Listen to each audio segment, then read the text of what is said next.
आज बच्चों मैं आप लोगों को संतुलित आहार के बारे में बताने जा रही हूँ। भोजन मनुष्य की सभी आवश्यकताओं में से एक अति महत्वपूर्ण आवश्यकता है, जिसके बिना जीवन को अधिक दिनों तक नहीं जा सकता। प्रकृति ने मानव जन्म से पहले ही उसके पोषण की व्यवस्था माता के स्तनों में दूध भरकर वह की है। शैशवावस्था में बालक माता के स्तनों से दूध पीकर अपना पेट भरता है। जैसे जैसे वह बड़ा होता जाता है, उसका पाचन अंग विकसित एवं सुघड़ होता जाता है। वे दूसरे भोजन, तरल आहार, अर्ध तरल आहार तथा ठोस आहार को भी पचाने लगता है। प्रकृति ने मनुष्य को भोजन के रूप में अनाज, दालें, फल, सब्जियां, दूध, अंडा, मांस, मछली, सूखे मेवे आदि अनगिनत तरह के भोज्य पदार्थ प्रदान किए हैं, जिन्हें खाकर मनुष्य को तृप्ति एवं संतुष्टि मिलती है। उसकी कार्य क्षमता में बढ़ोतरी होती है। सभ्यता से पूर्व प्राचीन समय में भी मानव शिकार करके अपना पेट भरता था। धीरे धीरे उसने कृषि की ओर ध्यान दिया तथा कृषि कार्य करने लगा। सभ्यता के विकास के साथ साथ भोजन के उत्पादन, संरक्षण, परिवहन आदि पर भी ध्यान दिया जाने लगा। वर्तमान में आहार के उपयोग करके विभिन्न रोगों का उपचार तथा रोगों पर नियंत्रण किया जाने लगा। आज से लगभग 5500 वर्ष पूर्व आयुर्वेद में भी आहार द्वारा रोगों के उपचार का वर्णन मिलता है, परंतु वह आहार जो केवल श्रद्धापूर्ति, स्वाद के लिए या पेट भरने के लिए ग्रहण किया जाता है, उसमें पौष्टिक तत्वों की कमी या अधिकता होती है। वैसे आहार को संतुलित आहार नहीं कहेंगे, क्योंकि भोजन का काम न केवल श्रद्धापूर्ति करना ही है, बल्कि उसका कार्य शुद्धापूर्ति के साथ साथ शारीरिक, मानसिक एवं आध्यात्मिक विकास को भी बनाए रखना है। आज भी अधिकांश लोगों का भ्रम है कि संतुलित भोजन का अर्थ महंगे भोज्य पदार्थों से है, परंतु सच ये नहीं है। सस्ते आहारों से भी संतुलित भोजन का सेवन प्रतिदिन किया जा सकता है, परंतु इसके लिए सूझबूझ, आहार के प्रति ज्ञान, पाक विधियों की समुचित जानकारी आदि का होना आवश्यक है। अधिकांश भारतीयों के भोजन में कार्बोज की अधिकता होती है एवं अन्य पौष्टिक तत्व जैसे प्रोटीन, वसा, विटामिन एवं खनिज लवणों का सख्त अभाव रहता है। अतः इनका आहार असंतुलित होता है। असंतुलित आहार की समस्या न केवल मध्यम आर्थिक वर्ग के लोग, मजदूर या किसान की है, बल्कि अज्ञानता एवं अशिक्षा के कारण उच्च आर्थिक वर्ग के सनाढ़ परिवारों में भी महंगे फल, दूध, वसा लेने के बावजूद भी उनका पोषण असंतुलित होता है, क्योंकि उनके भोजन में किसी न किसी पोषक तत्वों की अधिकता या कमी होती है। निम्न आर्थिक वर्ग के लोग जहाँ पोषक न्यूनता जनित रोगों के शिकार होते हैं, जैसे एनीमिया, बेरीबेरी, स्कर्वी, रिकेट्स, अंधता, ऑस्टोमलेशिया आदि, वहीं सक्षम परिवार जो है वो परिवार के लोग पोषक तत्वों की अधिकता के कारण जैसे मोटापा, हृदय रोग, त्वचा, उच्च रक्तचाप, ऑस्टोक्लोरोसिस, किडनी डिजीज, लिवर डिजीज आदि से कुपोषण जनित गंभीर बीमारियों से ग्रस्त रहते हैं। अतः उत्तम स्वास्थ्य की प्राप्ति के लिए भोजन में न तो पोषक तत्वों की बहुत अधिक मात्रा होनी चाहिए अथवा बहुत कम मात्रा जो है वो नहीं होनी चाहिए, बल्कि शरीर के मांग के अनुसार पर्याप्त मात्रा में ही पौष्टिक तत्व उपलब्ध होने चाहिए। निर्धन वर्ग के बालक प्रोटीन कुपोषण से भयंकर रूप से पीड़ित होते हैं। प्रोटीन की कमी के कारण उनकी शारीरिक वृद्धि एवं बढ़वार रुक जाती है। संतुलित आहार को हम निम्न प्रकार से परिभाषित कर सकते हैं। संतुलित आहार वह भोजन होता है जिसमें सभी पौष्टिक तत्व व्यक्ति विशेष की शारीरिक मांग, आयु, वजन एवं क्रियाशीलता अवस्था आदि के अनुसार उचित मात्रा एवं अनुपात में मौजूद हो। संतुलित भोजन में पर्याप्त मात्रा में कैलोरी, वसा, प्रोटीन, खनिज लवण, विटामिन एवं जल होना चाहिए। पौष्टिक तत्वों की अधिकता एवं कमी दोनों ही स्वास्थ्य के लिए हानिकारक होती है। प्रत्येक व्यक्ति के लिए संतुलित आहार भिन्न भिन्न होता है।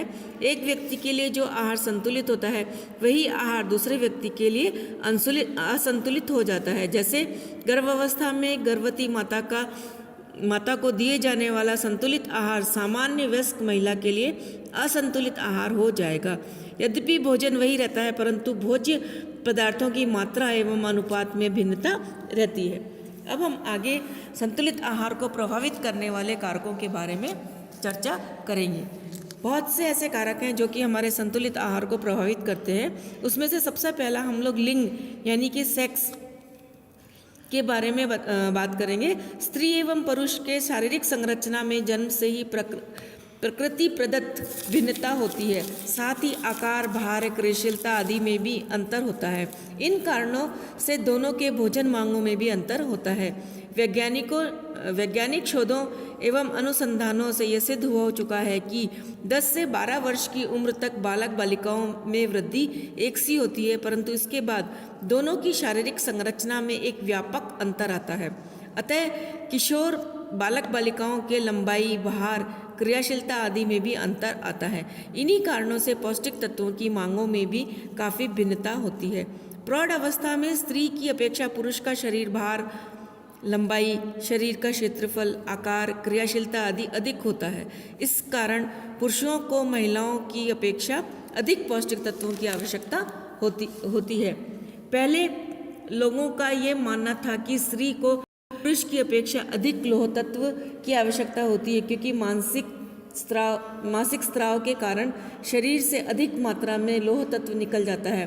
परंतु हाल ही में हुई खोजों से ये स्पष्ट हो गया है कि लौह लवण पुरुष को भी अधिक चाहिए, क्योंकि लौह तत्व की कमी ऑक्सीजन का वहन करना लौह तत्व का काम ऑक्सीजन का वहन करना होता है। लौह हीमोग्लोबिन में उपस्थित होता है। ये ऑक्सीजन परिवहन के लिए अति आवश्यक होता है। ऑक्सीजन की आवश्यकता शरीर के क्षेत्रफल के अनुसार होता है। पुरुष के शरीर का क्षेत्रफल अधिक होता है, अतः उन्हें अधिक मात्रा में लौह तत्व की आवश्यकता होती है। दूसरा है उम्र। संतुलित आहार को प्रभावित करने वाले कारकों में से उम्र भी एक महत्वपूर्ण कारक है। शिशुओं तथा बढ़ते बालकों में सभी पौष्टिक तत्वों की मांग बढ़ जाती है। शैशवावस्था, बाल अवस्था तथा किशोरावस्था में शारीरिक वृद्धि एवं विकास तीव्र गति से होता है।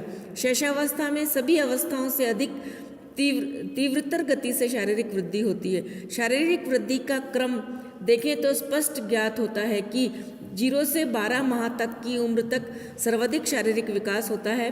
जन्म के समय जिस बालक का वजन 3 किलोग्राम होता है, 6 माह में वही बालक दुगना वजन यानी कि 6 किलोग्राम का हो जाता है तथा 12 माह तक का बालक अपने जन्म के वजन से 3 गुना तक वजन अर्थात 9 किलोग्राम तक वजन प्राप्त कर लेता है। इसके बाद भी 1 से 5 वर्ष की उम्र तक बालक का शारीरिक विकास तीव्र गति से अधिक होता है। इसके बाद के वर्ष में विकास की गति धीमी या थोड़ी मंद हो जाती है तथा किशोरावस्था में फिर से बढ़ जाती है। प्रौढ़ावस्था में शारीरिक बढ़वार रुक जाती है, परंतु शरीर में होने वाली टूट फूट का पुनः निर्माण हेतु प्रोटीन की आवश्यकता होती है। प्रौढ़ावस्था में सभी भोज्य पदार्थ पर्याप्त मात्रा में होने चाहिए। वृद्धावस्था में शारीरिक वृद्धि तो रुक ही जाती है, साथ ही शरीर भी शिथिल एवं निष्क्रिय हो जाता है। शरीर में नए कोशों एवं तंतुओं का निर्माण नहीं होता है, साथ ही कोशों में टूट फूट भी अधिक होती है। परिणामतः विनाशात्मक क्रिया बढ़ जाती है। बुढ़ापे में शरीर पर कई रोगों का कब्जा भी हो जाता है। अतः वृद्धावस्था में सुरक्षात्मक एवं शरीर निर्माणात्मक तत्वों जैसे कि प्रोटीन, विटामिन, खनिज लवण की अधिक आवश्यकता होती है। तीसरा कारक है शारीरिक क्रियाशीलता। पौष्टिक तत्वों की मांग व्यक्ति की शारीरिक क्रियाशीलता पर निर्भर करती है। शारीरिक परिश्रम के आधार पर क्रियाशीलता को 3 भागों में बांटा गया है: अधिक क्रियाशील व्यक्ति, मध्यम क्रियाशील व्यक्ति एवं साधारण क्रियाशील व्यक्ति। तो इनका कार्य है उस कार्य के अनुसार इनकी पौष्टिक मांगें भी घट बढ़ जाती हैं। चौथा है स्वास्थ्य। शरीर के पौष्टिक तत्वों की मांग स्वास्थ्य पर भी निर्भर करती है। बीमारी की स्थिति में शरीर में क्रियाशीलता कम हो जाती है, परंतु कुछ बीमारियों में किन्हीं किन्हीं पोषक तत्वों की मांग बढ़ जाती है, जो किन्हीं की घट जाती है। पहले लोगों को ऐसा विश्वास था कि बीमारी की अवस्था में व्यक्ति को कम ऊर्जा की आवश्यकता होती है, परंतु कई बीमारियों की अवस्था में आधार्य चयापचय दर बढ़ जाती है, जैसे बुखार की दशा में, तथा शरीर के कोशों एवं तंतुओं में भी अधिक टूट फूट होता है। अतः शरीर निर्माणात्मक एवं सुरक्षात्मक तत्वों की अधिक आवश्यकता होती है।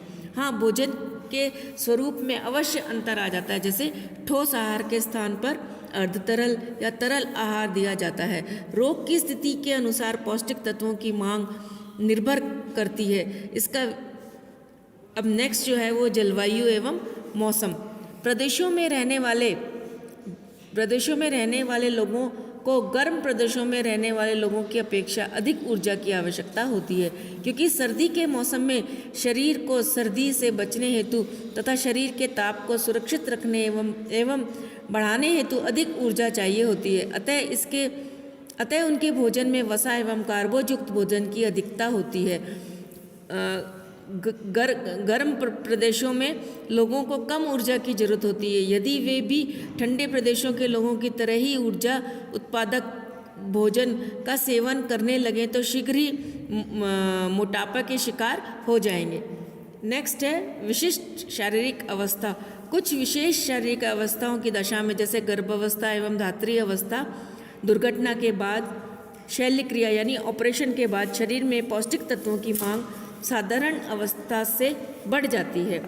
गर्भावस्था, गर्भकाल में माता द्वारा ग्रहण किया गया भोजन से ही गर्भस्थ शिशु का विकास होता है। गर्भकाल में एक साथ ही 2 जीवों का पोषण होता है, इसलिए पोषक तत्वों की मांग बढ़ जाती है। यदि गर्भावस्था में माता अपर्याप्त भोजन ग्रहण करती है तो शिशु का पूर्ण विकास नहीं हो पाता है। वह रक्त अल्पता जैसे एनीमिया, पोषण न्यूनतम जनित बीमारियों से ग्रसित हो जाता है। शिशु का भार कम हो जाता है। कम वजन के शिशु का जन्म होता है, इसलिए गर्भकाल में पोषण मांग बढ़ जाती है। धात्री अवस्था, जन्म के बाद शिशु का पोषण माता के दूध से होता है। एक स्वस्थ सुपोषित माता के स्तनों में प्रतिदिन 500 से 1000 ml तक दूध का उत्पादन होता है। अतः दूध उत्पादन हेतु पौष्टिक तत्वों की आवश्यकता होती है। शल्य क्रिया, दीर्घावधि बुखार, क्षय रोग, दुर्घटना होने पर रक्त अल्पता, प्रोटीन कैलोरी कुपोषण, दीर्घावधि बीमारी की स्थिति में शरीर में पोषक तत्वों की कमी हो जाती है। अतः शरीर निर्माणात्मक एवं सुरक्षात्मक भोज्य तत्वों की मांग बढ़ जाती है। संतुलित आहार के लिए भोजन में उचित अनुपात एवं मात्रा में कार्बोज, प्रोटीन, वसा, खनिज, लवण, विटामिन एवं जल होना चाहिए, जिससे शरीर का पोषण हो सके। धन्यवाद।